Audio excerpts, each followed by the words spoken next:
golf nerds around the world unite. It's happening.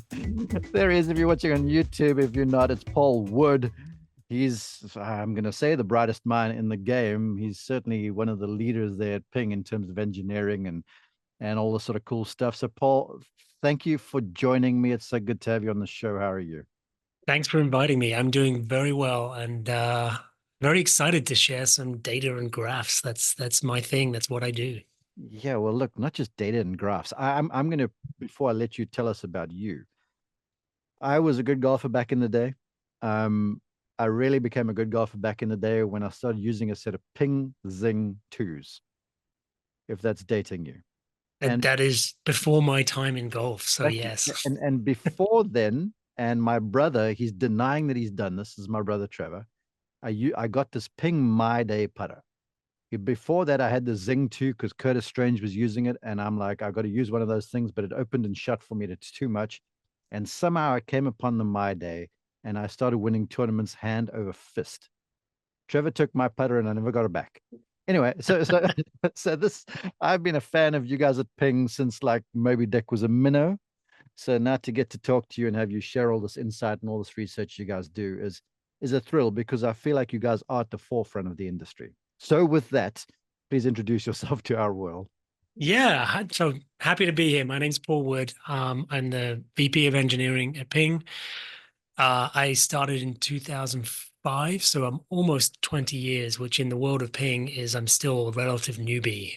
We have a lot of people at Ping who've been around for a long time. You know, the company's 65 years old and it's still a family company. And John Solheim was there at the very beginning, and he's still here today, 65 years later. But my background's mathematics. I actually went to St. Andrews University and studied a PhD in mathematics there and had this idea at the time that golf might need someone with mathematical skills. There's a lot of numbers in golf. And that was the start of it. I was able to come and start doing some fun mathematics. And it turns out there's a lot of difficult problems to solve in golf. So I've had a lot to get my teeth into. And these days, the role is more broad. I'm overseeing all of our kind of product development and research and testing and everything, but still trying to figure out the game just like everyone else. St. Andrews University. Okay, that's a thing in itself. Naturally, you're British, Scottish. Are you Scottish if you went to, or you British? I'd say British. I was born in England. I lived on the border of England and Wales. Actually grew up in a place called Hereford, not too far away from Celtic Manor, where they hosted the Ryder Cup a few years ago. And I had 7 great years up in Scotland as well. So I've got a little bit of all the different British roots in me, some Irish blood too. So generally British. So what was the inspiration then? And I'm stalling because I know folks want to get to the presentation and the data, but I'm just having fun because I'm the host and I can. What was the inspiration?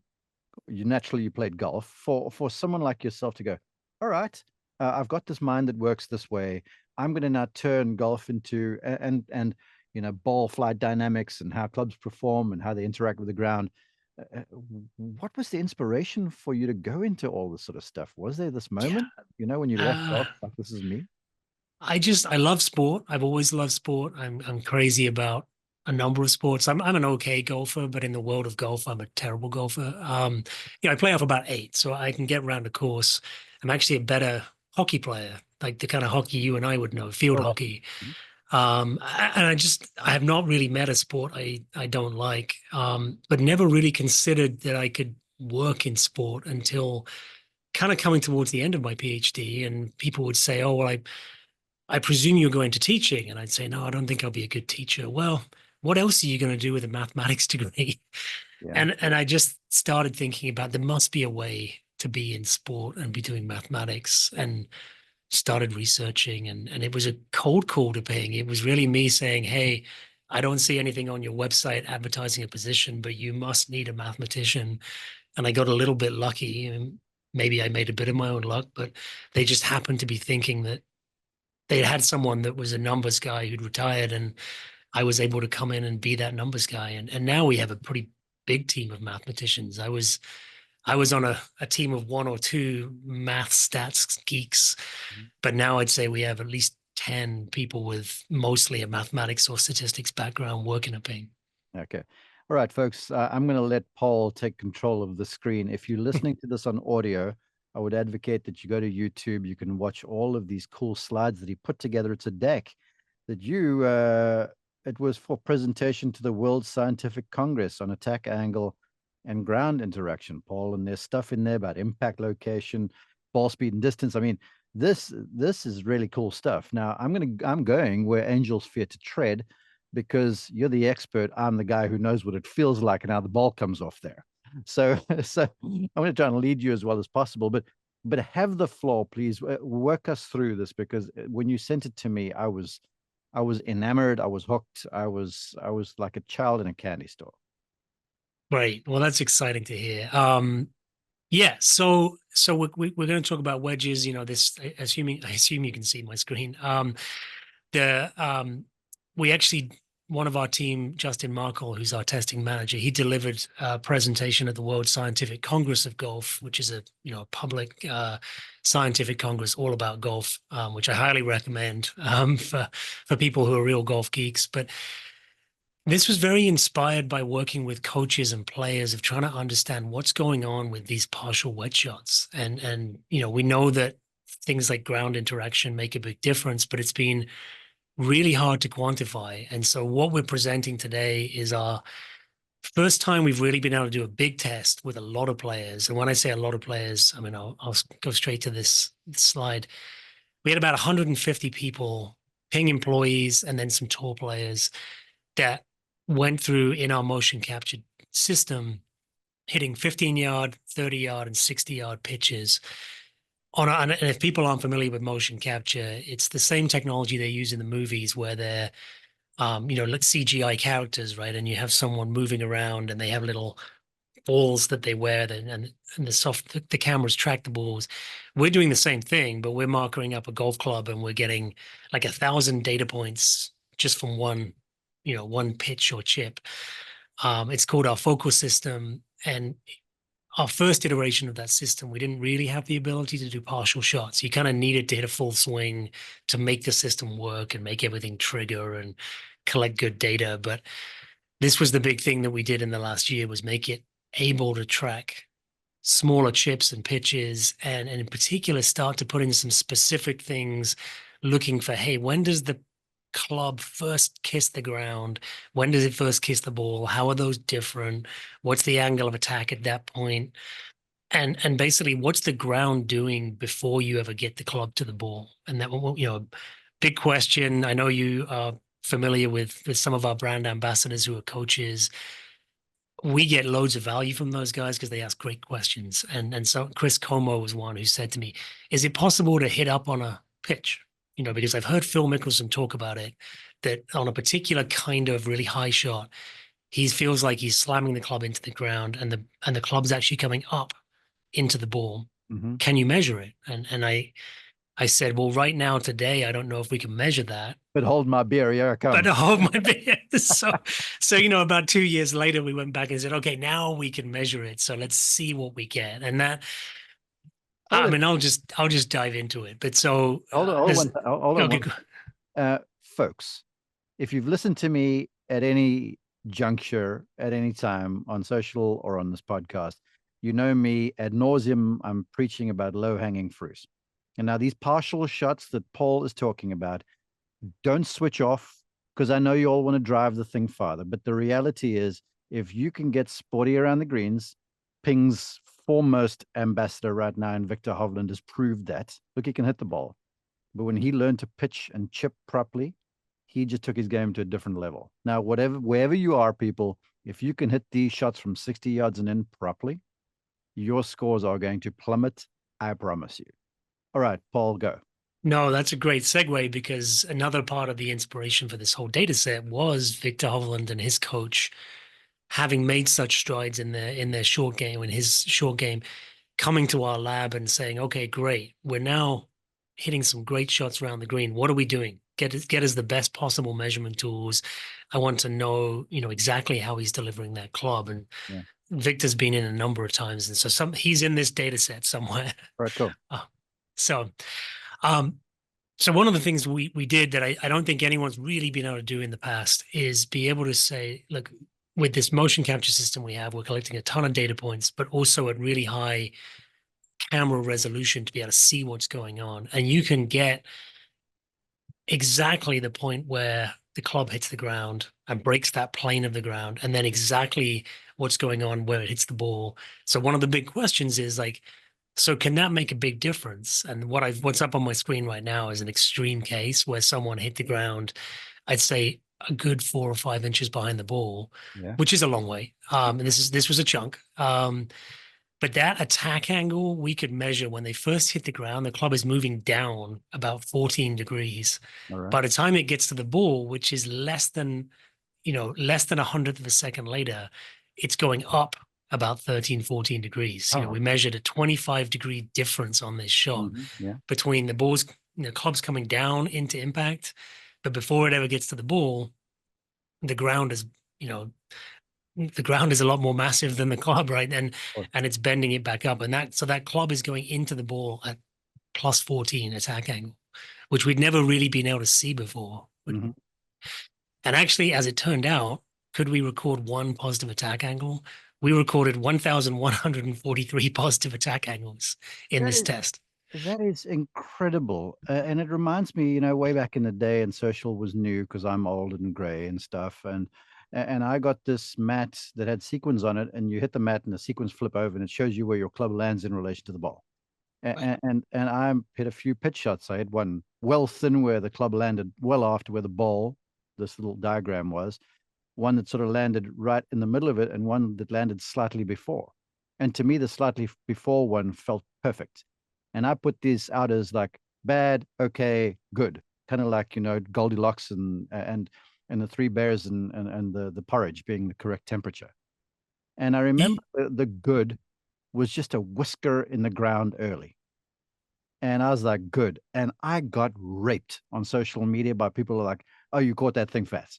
And I'm like, trust me, that ball came out perfectly. So the fact that you would measure so many shots with a positive attack angle is mind numbing to me. Yeah, and I'll go to the next slide, which kind of shows the entire scatter, right? So on what you're seeing in this graph, and it looks like a mess because it's 4,500 shots plotted on a graph, All right. but you can see where was that first ground contact? Was it before the ball, after the ball, and then what was the attack angle? And all those ones that are positive attack angles Mm-hmm. are the ones where someone caught it pretty fat. They're catching it 3, 4 inches behind the ball, and I don't think those are the shots that you're Oh. feeling Mm-hmm. good. But what we are seeing is that range of like breaking the ground plane, maybe an inch behind the ball, is a really good place to be. Like that. And I can vouch. I did the test, and when you're in that range of sort of 0 to 1.5 inches, it feels clipped. And Yeah. then once you get above that, you start to feel like, okay, I felt like there was kind of two contacts there. There was ground and then ball. Mm-hmm. But it seems like the Goldilocks zone is exactly what you said. It's not necessarily catching ball before you ever get a hint of ground. You're catching a little tiny bit of the ground. Remember that top bit of the ground isn't hard pan, right? If you're hitting off concrete, it's a different game, but we're not. We're hitting off grass. And so the very top bit is blades of grass, it's a little bit of soft soil. So it's okay to catch a little bit. Yeah. Catching 5 inches, that's bad. Yeah, I put something on social too. It was my daughter, and I was giving her a chipping pitching lesson, and she was just nipping these to perfection. And she had an old ping, the Prodigy sand wedge back in the day before she's grown up a little bit. And on the back there, you get the sole of the club, and there was this prettiest little grass stain on the back side of the sole, and not on the front. And I took a picture of this and posted. I'm like, this is what perfection looks like. So now you've given me the proof with your data to what I was experiencing, because you're right. It's just that interaction slightly before the ball, the sole is properly in the ground, then the club bounces out there, and you get the grass stain on the back of the sole of the club. Am I Yeah. crazy? No, absolutely. And this is kind of all the data from everyone. And those shots where someone's hitting it 6 inches behind the ball, that's not a pro. That's not a zero handicap, right? There's some 25 handicap players in this test. And as you would imagine, 25 handicappers are way less precise about delivering the club as as better players. But there's a lot of different techniques being used here, even amongst our pro. And we can get into this a little bit more. Like even amongst our pro group, Mhm. there's plenty of scope for different ways to get the club to the ball and still be very functional. All right. But on average, as a whole group, and it's on here, 86% of every shot we measured in the entire test had some amount of ground interaction before first contact with the ball. That doesn't mean the ground's playing a huge role, but 86% of shots at least are touching the ground before they're touching the ball, Okay. While you which is put the screen, folks, you got to get on YouTube to see this data. It's incredible. yeah, Oh, I'll do my best to describe it as we go. But yeah, the pictures, pictures tell 1,000 words, right? It's a lot easier to see in the picture. yeah. I do want to, I'll move on to this. So basically, and I think this to me as a golfer, this explains an awful lot, right? The kind of partial wedge shots can drive even pretty good golfers crazy sometimes, right? And often I think people will describe, hitting a 50-yard shot. Why is that harder than hitting a full swing 7-iron? It shouldn't be, right? It's a tiny swing. Yeah. But because you've got so much loft on the club and because the ground is playing an impact, what we see, we were able to measure what is the consistency of how you're delivering the club to where it first touches the ground. And on the screen, for those who can see it, it's the one on the right. Players are very consistent at that, plus or minus about a degree in terms of how Okay. much is that club moving down. So if your average is 7 degrees down, there's a reasonable expectation that you're maybe 6, 7, 8, right? You're pretty consistent, within a degree here and there. But what happens by the time you get to the ball? Because when the club is touching the ground is really affecting, the rate of change of that attack angle. Now Yeah. you're plus or minus more like 3, 4, 5 degrees. So suddenly, instead of being 7 down, 6 down, 7 down, 8 down, you're 2 down, 8 down, 3 down, 6 down. And so you're getting vastly different ball flights because the ground is making you a lot less repeatable than your Mm. technique would suggest.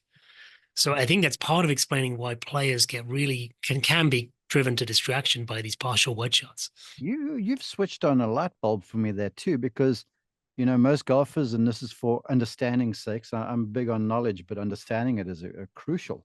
Um, when you're measuring your swing, folks, your launch monitor is actually measuring it, at contact, perhaps a whisker before.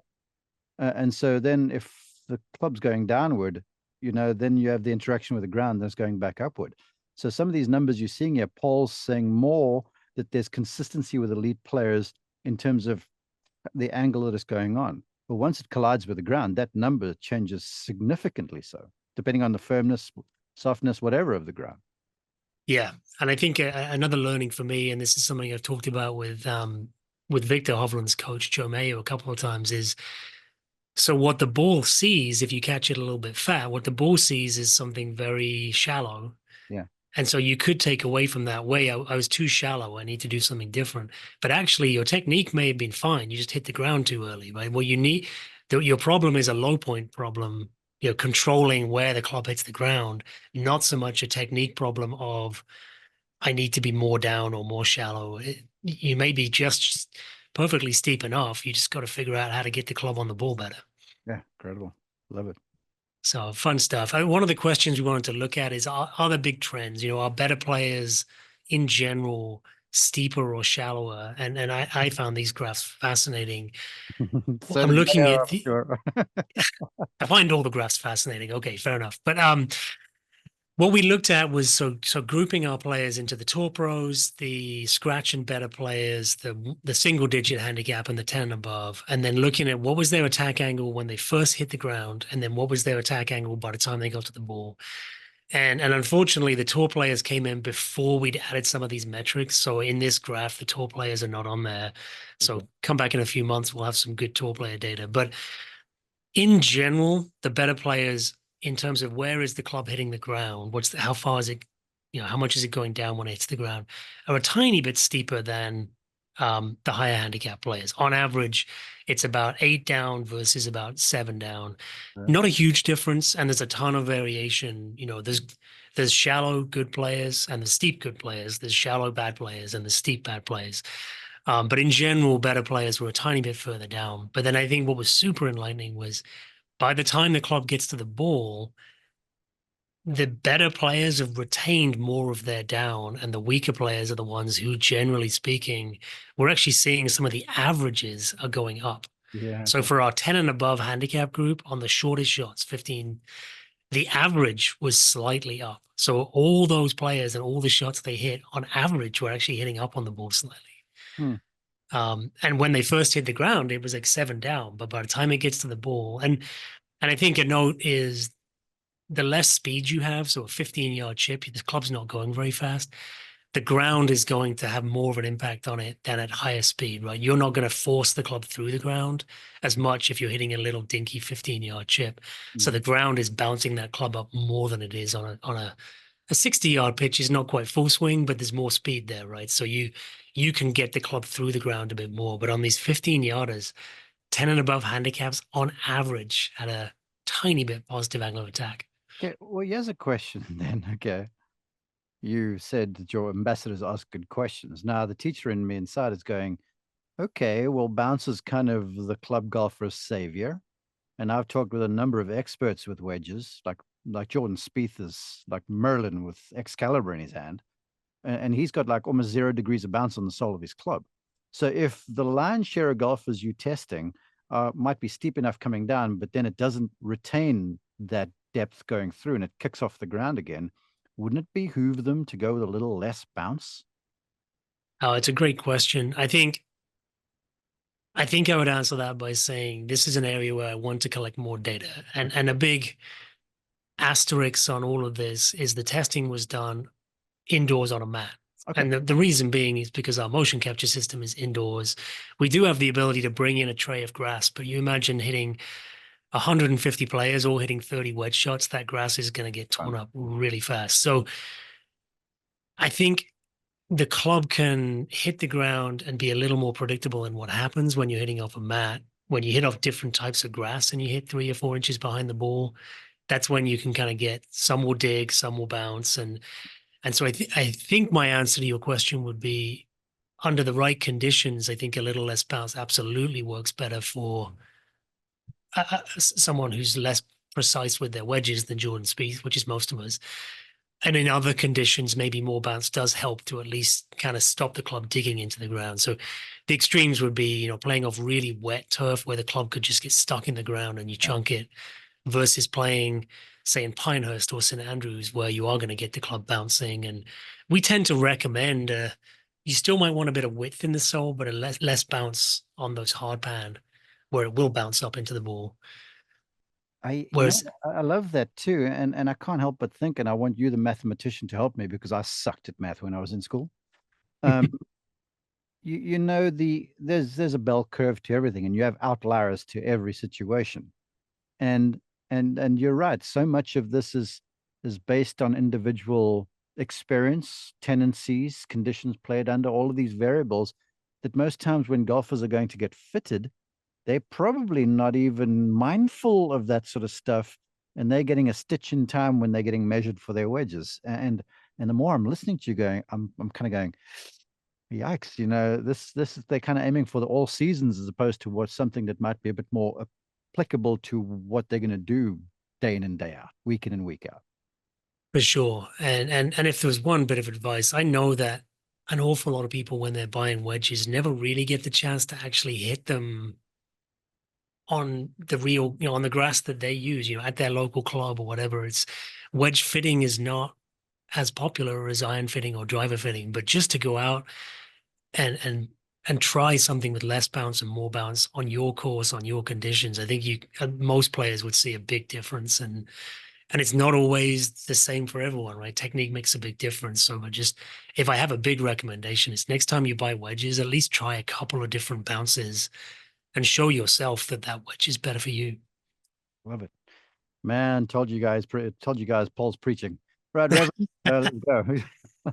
I mean, I'd love, it's one of the, I almost feel like club fitting sometimes is one of the best kept secrets in golf. It's not a secret, obviously, but when people get a really good club fitting, they never go back, right? And and Yeah. and no no elite player would buy clubs without getting dialed in, right? You just and you're the most, you were a great player. You're the most able to adapt to the club. I'm less able to adapt to the club than you are, but once you've had a good fitting, you don't go back. I'll be honest with you, my entire career, and I was successful-ish. I always played with clubs that might not have been right for me, but I just manufactured to fit them as opposed to having them fit to what I was able to do. So, I guess if you fast forward that, no wonder yours truly was finagling on stuff all the time to try and get the ball to get to the target. And in the end of it all, when I'm 53 and fabulous, I'm a conundrum of movements to try and get the ball to go where I wanted to. Compensations everywhere, Well, I'll tell you. Okay. It's not huh? about me. Let's go. No, I love it. Um, this was a plot I created again, for those who can't see, I created just a scatter plot of all the people in the test. What was their average attack angle? And it's basically done by handicap, right? So I looked at what's their handicap and what was their average attack angle. And the main message is there are, like I said before, there are steep people who are scratch golfers, and there are steep people who are 20 handicap, and there are shallow people who are scratch golfers, and there are shallow people who are 20 handicap. There's not a real trend where like all the best players do exactly this. And that's where finding the right grind to match up with that technique can be a really big thing with wedges. But um, we've seen this time and time again, but now with putting our best measurement techniques on it, it comes out again that there's a lot of different ways to get it done Mm. with a wedge in your hand. You can be steep and good, you can be shallow and good, and you can be in the middle and be really good. By and large, if someone's steep with their 60-yard shot, they're still steep with their 30-yard shot. Right. That makes sense to me. You get the odd outlier, but I want to ask this. This is completely off the grid, but you've got my mind spinning. Um, I've been around some incredible pitchers and chippers of the ball. I mean, I was lucky enough for 5 years in my career to teach and coach Larry Myers, who authored arguably the greatest chip shot ever played in a major championship. And he never used anything more than a 56-degree club. And Sevi Ballesteros for the longest time, most lofted club was 56. Now there's this proliferation of way, way more loft across the board.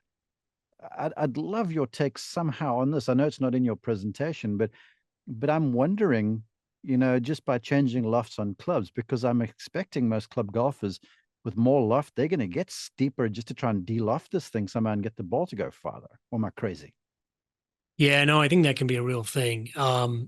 I think maybe I don't have this exactly in the presentation, but I did look at what we call spin loft, and I'll bring that up right There you now. go. But All right. and I'm sure some of your listeners and readers are familiar with spin loft, but Mm-hmm. it's basically it's basically the loft that the ball sees, and it's how much loft do you have on the club. So if it's a 56-degree wedge, right? That's your starting point's 56. If you're leaning the shaft forward 10 degrees, you're taking 10 away from that, right? So that would be 46. And then you also have to factor in the angle of attack. So if you're 10 degrees down, trying to keep the math simple, Yeah. you would add that 10 degrees down. So your spin loft total there would be 56. Okay. Yeah. Mhm. Whereas if you keep everything else the same, a 56-degree wedge, lean the shaft forward 10 degrees, but now you're neutral instead of 10 down, now your spin loft would only be 46 instead of 56. Mhm. And what we tend to find is that the better golfers find a way to get their spin loft somewhere in the low to mid 50s. But there's a number of ways to do that, right? And so someone like Sevi with a 56-degree wedge in his hand can play with how much he's hitting down on the ball and play with how much he's leaning their hands forward. And as someone like Sevi, I never got to meet him, but I understand like, a lot of this was done through trial and error, right? A lot of the best golfers in the world have done this by hitting an absolute ton of shots and seeing what works, and they gravitate to that kind of magic 55-ish through experience. Yeah. These days we can kind of point people to that, and I think that's where a coach can help maybe fast track that a bit for someone, so you don't have to have 20 years of hitting buckets and buckets of balls a day to figure out how to get to 55. But what we see is that that's a pretty consistent theme, that the better players are finding a way to get their spin loft somewhere around 55. And then actually what we're seeing is that the less good golfers tend to be on the lower end of that. Again, there's quite a lot of change, and some golfers just hit upon a good number without really knowing, what's good and bad. But that's a general trend that better golfers could stand to figure out how to get a bit more spin loft. And Yeah. that could be more down, or it could be figuring out how to not hit the ground 5 inches behind the ball and lose all of your attack angle. Or it Mhm. may just be figuring out how to lean the shaft not as much. Yeah, I personal again. This is the stuff I get to operate with. My daughter plays with Ping golf clubs, and you guys built her an incredible set of clubs, and the wedges are awesome. And there's a sweet breakdown because she drives it quite long. And Bill Siri over there at your place came with 56 and 54, and there's a 50 and then there's a 45 and I think it was a 42-ish. And she chips with this lob wedge all the time, which would make my eyes spout blood because I'm like, no, no, no. But then now that you got me thinking, when she was a little tot, didn't play much golf, but when I gave her a lesson, I always taught her to kind of lean the shaft a bit, try and hit the ball under stuff so she can compress it. So when she goes to the 58, now that you mention it, that thing's coming out there right around in the mid 50s because of how she learned. And so I need to get over myself now because the 58, to your guys' expertise, is ideal for what she does. If she's got more handle lean, that's great. Exactly. And so there's two different ways to get to the same place. But yeah, and actually, and that leads me on to a big question, and it's come up quite a lot. Good players, when they chip and pitch, tend to get a launch angle somewhere in the 30-degree range, right? And that number, at least in the coaching world, that number has come up a lot of like, good players figure out how to get to 30 degrees. So we wanted to look at our whole data set, right? We had 150 players and they're hitting all these pitches and chips. What is the average and what's the range? And what we see is there's a truth to it in that about 30, I'd say 30 to 33 is a sort of average launch angle for good players. But there's also a range to it. And there's good players who are averaging 27 and there's good players who are averaging 33. And that range gets a little bigger for the less good players. You start, you don't see too many very good players launching it way lower and way higher. Whereas you do see what we're seeing on the screen is there's some 20 handicappers who are 10 degrees lower than that or 5 degrees higher than that. But there's a range, about 30 degrees is something that comes up time and time again. The good players are in somewhere in that range. There must be something that's a good balance, but there's no magic to that exact number, and if you're on the high end or the low end of that range, it doesn't seem to be a bad thing. But if you're launching your chips at 20 degrees, that is pretty out of whack with what the really good players are doing. This keeps on coming back to me in the club golfer because this is incredible, folks. If you look at the graph, there's again a lot of variability, but the good players launch it in this 30 to 33 number. And I've said this to folks countless times where they hit this sort of loopy, scoopy looking chip shot that hits the ground like a beanbag and doesn't go anywhere, and it's got no fizz or spin to it, where launching a little flatter is better. So almost to a point where instead of going to lean on the shaft of your lob wedge, maybe going down, getting a ping gap wedge or something. And you might find just as a result that everything begins to improve because then you launch, probably going to land the club in the right place and launch the ball at this number. So distance control, spin, contact, all that sort of stuff will improve. You agree or am I crazy? Yeah, absolutely. This is one of those things I can't hand on heart tell you why the physics reason is that this is a good thing for chips. There's no magic, I don't think, to why, from a physics standpoint, you should launch your stock chips at about 30 to 33. But the fact that almost all the best golfers are somewhere in that region would, you have to conclude that's a good place to hang out. They're doing that for a reason. If someone could come on tour and chip everything at 50 degrees and be the strokes gain leader in around the green, then we'd all change our opinion, right? But the fact that you don't see that would lead us to believe that's a good place to be. And of course, all these guys, if they need to hit one high, can. And if they want to hit one low, they can. But this is their stock. We're not asking them to go over a tree or under a branch. This is a stock chip, and that's where people converge. So I think it's fair to say this is a good place to be. Well, it's so logical if you think about it, folks. If you're out there playing cornhole, or if you're shooting basketballs, or if you're tossing horseshoes, whatever it might be, you can throw the big loopy one, and distance control gets a little harder. And so I can see why the good ones, if the target's there, it's going this much, launching like that, hitting, checking a bit, and then releasing like a putt. Like Sevi, to get back to him, mentioned to me, he goes, I like it to fly, not grip hard, just enough to stun the forward progress, and then have it release like a putt. And I can see exactly now your data is confirming what my eyes got to see way back in the day on the European tour. Yeah, absolutely. And I think that is the sweet spot where you're going to get that kind of ball flight, especially if you catch it somewhere in the middle, right? And um, all bets are off if you don't find the middle of the club, and you get some different ball flights then. And one thing I wanted to point out, so one thing we looked at was where are people hitting on the club, and as you would imagine, good golfers find the middle of the club regularly, Mhm. and higher handicap golfers tend to not find the middle of the club as often, and that can be a huge part of why you're not getting the results you think is, well, if you're hitting everything an inch off to the heel or you're hitting everything off the leading edge, you're not going to get that 30 to 30 degree ball flight. That's You're going right. to get something very different. So that's a big piece of the puzzle too. And with this system, we can measure every shot exactly where you're hitting on the face, and just finding a way to tighten that up, whether it's a drill or something to tighten up, finding the middle of the face is going to help you a ton in your game.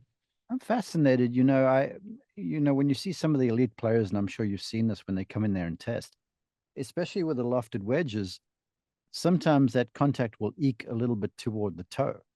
In ways, I guess it's sort of deadening the striker whisker. Do you see this stuff too, or is this me kind of reaching for straws when I see the good? No, for sure. And we've heard players describe that being a deliberate thing, not by no means everyone, but I've heard that come up with a number of players. And no, I like to catch it, for certain shots a little bit out on the toe.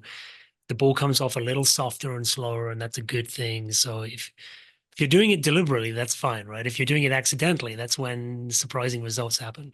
Well, then you got to get with your ping fitting guy and go and get the correct loft and lilac wedges and stuff too. Huh? Exactly, exactly. All right, cool. If What's next? I go, what? So this was one I think we had a little back and forth on. So one of the questions we wanted to ask was, what what ball speed do you need to be able to hit the ball 15 yards, 30 yards, 60 yards, and how much variation is there, right? We've just talked about there's a lot of different ways to get it done. There's a lot of different techniques that work. There's a lot of different ways players deliver the club to hit it these distances. And what I've got on the screen is a graph of ball speed versus how far away from the target did it finish, right? So if the target's 15 yards and you hit it 10 yards, you were 5 yards away from the target. Mm-hmm. And and what you see with these graphs for both the 15, the 30, and the 60 yarders is this very tight V shape where there is a ball speed, a pretty tight range that gets you to 15 yards, 30 yards, and 60 yards. And there's not a, if you want to get that ball in the hole or close to the hole, you need to be in this ball speed range. And then much above that or much below that, you are definitely short or long. And I zoomed in on one of them just to really kind of show what that range is. So for 30 yards chips, the ball speed that gets you near the hole is in the range of about 38 miles an hour. Yeah. It's not quite 1 to 1, but pretty close. But you need to be kind of 37 to 39 to be able to hit it 30 yards. There's not actually a ton of wiggle room. I think it's a little different if we ask players to hit like a super flop shot or something. Mm-hmm. But people trying to hit their stock shots, it's a pretty narrow range. You have players aren't thinking about what's the ball speed I have to hit here. But one way or another, you have to find a way to get that ball speed to hit it 30 yards and to hit it 60 yards. And you as a player need to figure out, well, what's my technique to get that? But you could, if you have a little, they're popular now, the little radar devices that won't necessarily measure your launch angle and spin rate, but they'll give you a ball speed. You could do some ball speed training around the green. You could, okay, if I want to hit it 30 yards, I know I need to be in the mid to high 30s ball speed. Well, let me practice getting that, because if you can do that well, you're going to have great distance controllers on your wedges. That is, that's so cool. I'd like you to get the 15 and the 62, but just while you search for that slide so we can get it. Couple things spring to mind for me. First off, colleague of mine, Ian Baker Finch, when he's sitting on a par three hole and we got the launch data, A guy will hit it and we'll see the ball speed and he'll be like, oh, that's going to be a good shot. And the ball speed basically is an indicator for the ball working out or not. So this is not just short range, it's long range too. Now spin is brought to bear, but largely. And then also Because you talked about impact location. You know, the ball speed will wane if you miss the center of the club face. So hence club golfers, listen to this now. You make a swing that feels the same, but the ball doesn't go anywhere. It's likely because you've made an off-center strike, which is logical. But so many people then start to swing harder, and then all of a sudden they middle one, and they whack it over the green, kind of thing. So that's where a lot of the inconsistencies would come in. yeah, and I think if you can figure out how to start judging for yourself, did I just did I hit that short because I just didn't swing hard enough, or did I hit it short because I hit it way off the center? If you as a golfer can get a feel for which of those is the real reason, it'll really help you next time. Because like you said, if you think that you just didn't swing hard enough and now you swing harder, you're working on false data. And Yeah. now when you do find the middle, you're way over the back. You Well, can get good pretty quickly without any technology of just kind of, making a swing and getting used to looking up and where's the ball? Is it further away than I expect it to be? Golfers can get pretty good at that pretty quickly. yeah. Okay. And then, like for the launch monitor folks, there's a number called smash factor, which is basically ball speed divided by club speed. And you get a factor, right? It's where, like you say, the 30 yard, it takes about 38 miles an hour. So what's that smash factor? Is like 0.8 ish. It's yeah, typically a bit less than one. And I'll get you asked about the 15 and 60 yard ball speeds because I've got a club speed chart to get to because things get a lot messier actually. All right. Um, with those 15-yard shots, the ball speed needs to be just in the low 20s. And with the 60-yard shots, the ball speed needs to be in the high 50s. And again, if you can see the charts, you can just kind of read it off. Um, so it's not quite a 1-to-1 ratio, but it's a pretty well defined. But I wanted to know, yeah, so what's the club speed that generates those ball speeds? And I just pulled that up on the screen now. Yeah. It's way more of a mess. It looks like it looks like a much more. I got for the audio folks, you got to watch this. But what the headline to the slide was optimal club speed question mark? Not really. I No. love that. And that speaks to the technique piece, right? That you can get to that for the 30 yarder, that 37, 38 mile an hour ball speed with a pretty wide range of club speeds. Mhm. And these are different players with different techniques, right? But so you can have a club speed of 25 miles an hour and get, I would imagine that's a pretty thin shot. That may have been a luckier one, but that's an extreme case. But you can have a lower club speed if you've got less spin loft, if you're hitting one a little lower. That smash factor can be above one, where the ball speed is quicker than the club speed. But you can also have a club speed of 43, 44 miles an hour to get your ball speed of 37, where the smash factor is more in the zero point 0.8 to zero point 0.9 range. So it's quite dependent on the player. Like there's not a hard and fast rule of like you should have a smash factor of zero point 0.9 on your wedges. It's much more you need to figure out what those numbers are for you when you're hitting it well and then know that for next time. You know what, Paul? In so many respects, you informing people, and the geeks are like, wow, this is cool. But you know, your lay golfer listening to this, I feel like you're really empowering them too for when they go for their next lesson. And certainly their club fitting, as if not just to follow blindly and go, oh, yeah, okay, it's going closer today, but or it's going better today when tomorrow's like, what the heck happened? So this is so enlightening, really. And like I say, it's to me, removing shackles and handcuffs off so many players if they're honestly paying attention to you. Yeah, no, absolutely. And it can be hard in golf, right? There's a lot of skills to learn. There's a lot of numbers flying around. It can be hard to know which things to focus on, and so the more we can empower people to kind of just at least have a rough understanding of what's going on and what to look for, the better they'll do. Hmm. I love it. You got any other nuggets there you care to share I before go. So we get one of the back? question we had was, do good players draw their chips or fade them, right? And I really didn't know the I know answer the to answer to this. that one. Well, there you go. Go on. What's the answer? The better players draw chip shots a little bit more. Am I wrong? What we saw was an almost, at least right now, an almost equal mix, and maybe we need to get a bigger tour data set and really start to look at, who are the best chippers on tour. But Interestingly enough, we had an almost equal mix of people who draw their chips, hit them pretty straight, and hit fades. The chart I have up right now is the average spin axis, and spin axis is how much is the spin Yeah. tilted towards draw or fade. So a spin axis of 0 means you're hitting a pure straight shot. And a positive spin axis would mean the ball is going to the right, and these were all right-handers, so that would be a fade. And then a negative would be to the left. And the one thing that really popped out was that the higher handicap players tend to hit a fade, which is they tend to hit a fade or maybe less politely a slice with all of their clubs in the bag, right?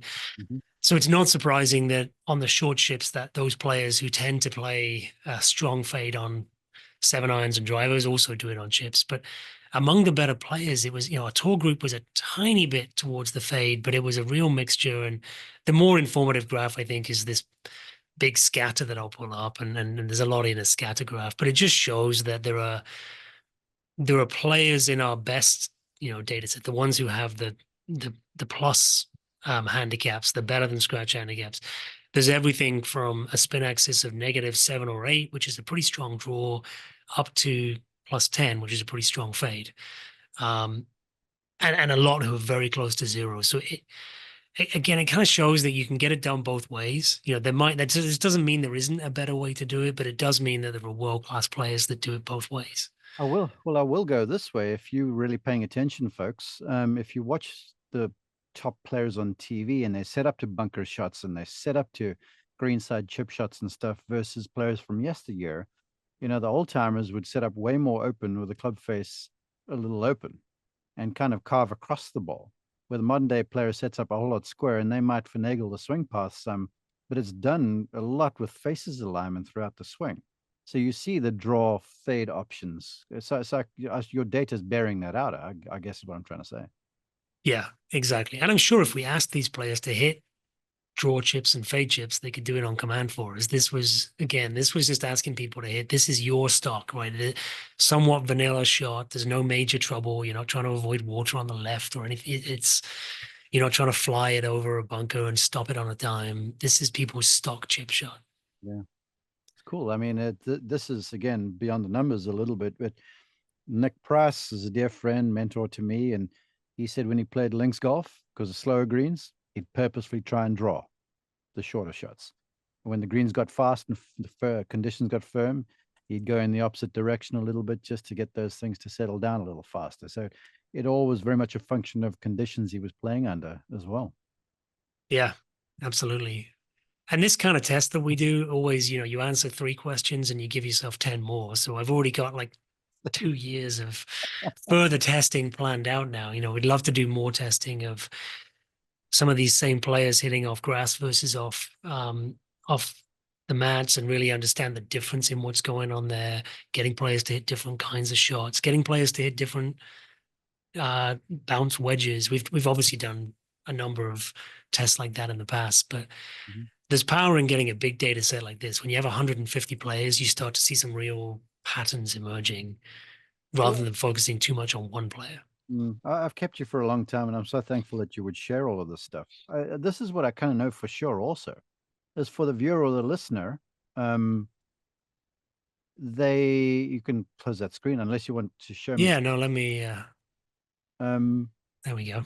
for the viewer or the listener, I want to say this, and I'm not paid to say this, people.